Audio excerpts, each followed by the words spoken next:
Hey everyone, welcome to this episode of the DevelopSec Newscast, where we try to pick news stories that we could take something away from.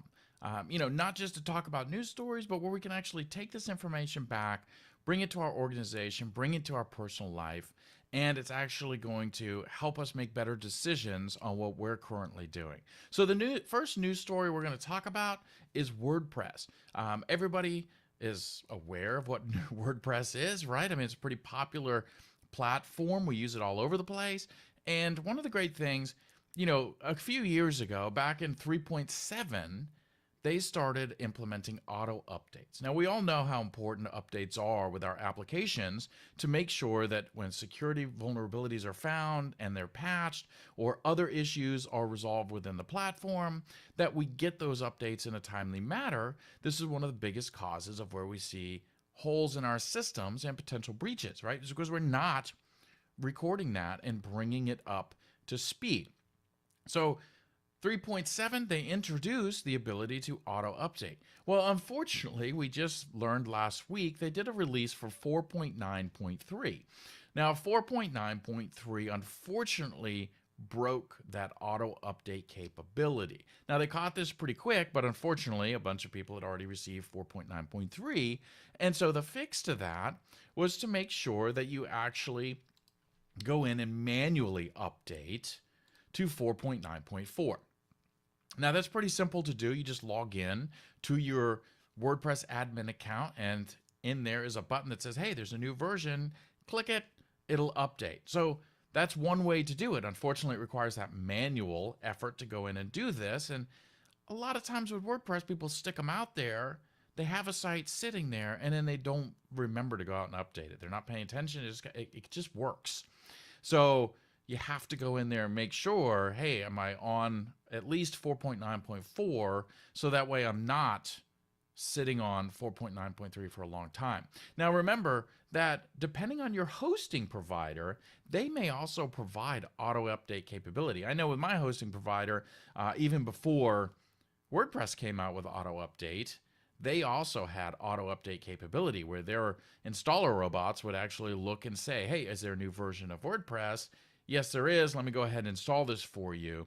And so if you have something like that already configured, then if you're still on 4.9.3, check, because the installer robot may have actually gone in and saw that there was a new version and updated it for you. But I definitely recommend going out and checking this to validate that, yes, you do have the latest version. Because if you don't, you may be stuck on 4.9.3 and miss out on critical releases that may be presented that you're just not aware because you're just expecting auto update to work. Auto update's a great thing, and I'm glad we have it. We're just going to make sure that we stay on top and follow these notifications. So when they release out that, hey, something broke, you have to go do something, that we're able to go through and do that to take advantage of it. Now, the next story we have comes to us from a company called TextHelp. They create a kind of plugin for your browser for websites that is called Browsealoud. And so basically what it do is it's kind of an accessibility plugin that allows you bring it into your site, and as somebody's on the site, it adds accessibility features, maybe reading the page, translating the page to help them see the content that you have. Now, this is a third-party piece that is brought into other web applications, and we have a lot of these type of pieces out there, right? I mean, so many applications rely on third-party code to provide just this type of functionality, which is good. We want to have this. The downside is what happens when this code base that's not yours, you're just bringing it in, all of a sudden gets maliciously modified, and now you're bringing in modified code that you thought you trusted, but now you don't trust.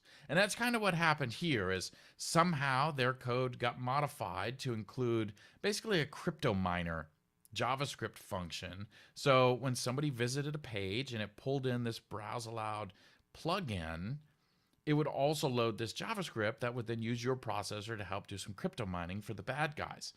Didn't really do nothing malicious to your system besides use the processes. Could have been much worse, that's for sure.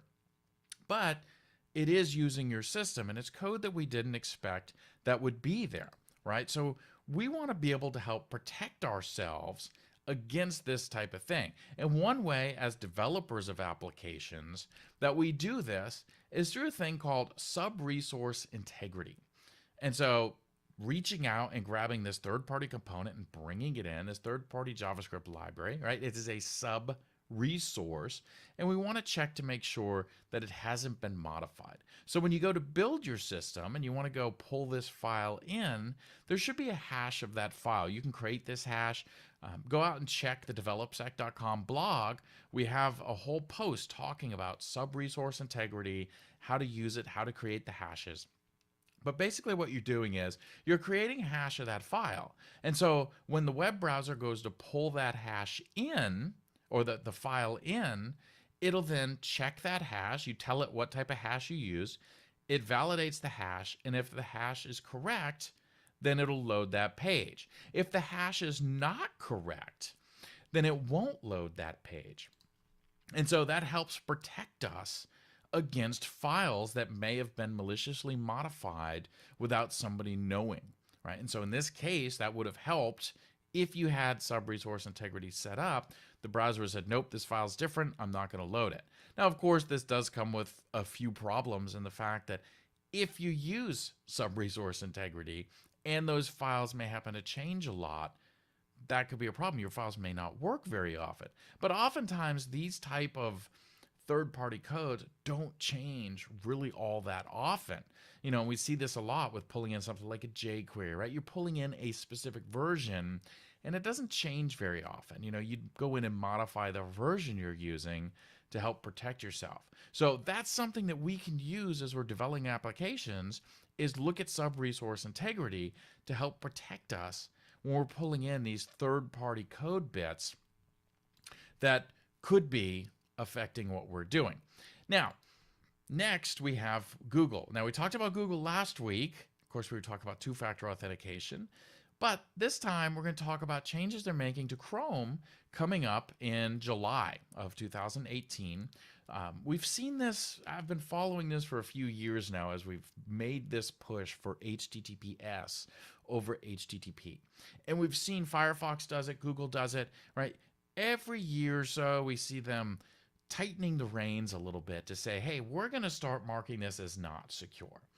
And right now, what you see is if you're on an HTTP page, not HTTPS, but HTTP, and there's currently a password box, a credit card box, like account number box, those type of sensitive fields, if those are on there and they're detected and it's over HTTP, then they'll flag it as not secure because that's sensitive information going across.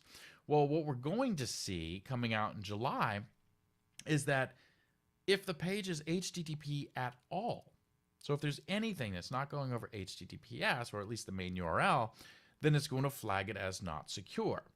And, you know, this has really been a push to try to say we have to go all HTTPS. If you're doing HTTP, traffic could be manipulated, it could be intercepted. Even if it's considered not sensitive data, there's still a security risk, there's still a privacy risk. We don't want that, so we have to mark everything as HTTPS, and the browsers are really pushing this hard. So what we typically want to see is we want to see that secure flag sitting there. And so after July, you're probably going to see a lot more sites that have this secure setting on there to let you know that that traffic between you and the server is properly encrypted. What we don't want to see is the not secure symbol that they put up there that lets you know this is no longer secure. There's stuff that's being transmitted in the clear. How can you protect yourself against that? So just be aware that come July, we're going to start seeing that change. So if your site is using HTTP and not HTTPS, just be prepared for this. Okay, know why you're not using HTTPS or you're using HTTP, but be prepared to answer questions to anybody of your, any of your users that may reach out and say, hey, I'm using your site and the browser says this is not secure. What's your response to that? You want to be prepared to be able to answer that so you can then help make them feel comfortable using your site. Again, you might think that this isn't sensitive information, but this is the way the browsers are pushing things. And as a site owner, we need to be prepared to be able to answer these questions to make sure that we're not caught off guard and maybe say the wrong things. Now, the final story we have for this newscast, talk about Apple. This is kind of big in the news. I think it's a bit hyped up myself. But basically what happened is some of their source code for their iBoot process, which is part of their boot process for their iOS devices, has been leaked out. Apparently this happened 2 years ago. It's been kind of under wraps for a while, but just recently, just the other day, it was then uploaded to GitHub by somebody. Now, generally, I like to think of source code typically as not that sensitive. We treat it very sensitive. For most organizations, we treat it sensitive, right? That's our proprietary code. We don't want somebody getting that information. But unless you're putting things like passwords, keys, secret information, maybe you've got sensitive algorithms in there, a majority of code that we write isn't all that sensitive. To be fair, a lot of the code we write comes off of Google and Reddit and all these other places because it's a lot easier to go out and grab code than it is to recreate the wheel. So we get a lot of code imported. So a majority of our applications is not sensitive information, but in a lot of applications, there are proprietary things, right? How do we do certain algorithms? What do we have in there? And so there is risk of that type of stuff getting leaked out. What effect that'll have, we're still not sure yet. But this code specifically is interesting because rumor is, according to the articles, that a low-level employee actually leaked this code 2 years ago to some friends that are in the jailbreaking business. I'm sure you've heard of jailbreaking. It's the ability to modify your iOS device so you're not limited to some of the controls that are put in place. Maybe you want to install apps that aren't from the App Store or do some other things. We also look at jailbreaking as a way to be able to install malicious stuff, right? If your phone is jailbroken, you are at much greater risk of having some malicious code being put on there as you're doing stuff on your device. So jailbreak is important, but keep in mind, we've seen jailbreaks happen for the past few years, not because the source code is released. The people that do this have the ability to go in and actually reverse engineer the binaries, right? The code that is released, they can go in and reverse engineer this stuff and find this stuff. Will having the code make it easier? Sure. I mean, if there's a lot of vulnerabilities there, it may make it a lot easier. Certainly easier to look at source code than it is to look at assembly or reversed code. But they could still do a lot of this stuff. And also keep in mind that the code released was for iOS 9. We're currently on iOS 11. So this is a few years back that this code was for. Did some of this code get brought over to iOS 11? I'm sure it did. A lot of code gets transmitted over to the newest versions, right, from previous versions. But we have to hope that there's already security checks going on. We're doing things internally at Apple that hopefully are doing security checks that there's not a lot. Of course, we're still going to see bugs get out. Look at anybody that does a whole bunch of security. We still have security flaws make it out. No doubt on that. But we'll have to wait and see what real effect this had on this. The other aspect that people are talking about is, should this low-level employee have had access to the code? This is a tough challenge for applications that or organizations that create applications, because how do you properly lock down the code, especially when you have people that are given access, right? We have to trust certain people to have access to our code base.